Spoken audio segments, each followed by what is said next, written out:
Sinunog ng Dagupan City Veterinary Office ang mahigit 400 kilo ng karne na nakuha nila mula sa 5 meat trader sa Malimgas Public Market.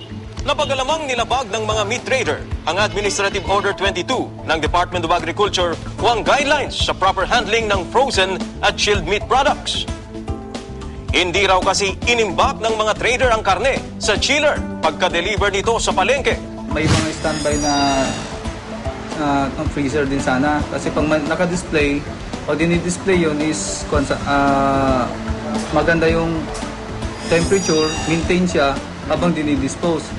Kaso hindi po ganun. Paliwanag ng City Veterinary Office, madali umanong masira ang karne kapag pabago-bago ang temperatura.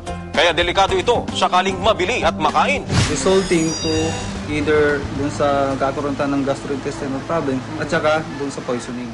Hindi naman sinampahan ng kaso ang 5 nahuli. Pero sa oras na maulit ito, babawiin raw ang kanilang permit para magbenta at kukumpiskahin muli ang kanilang mga paninda.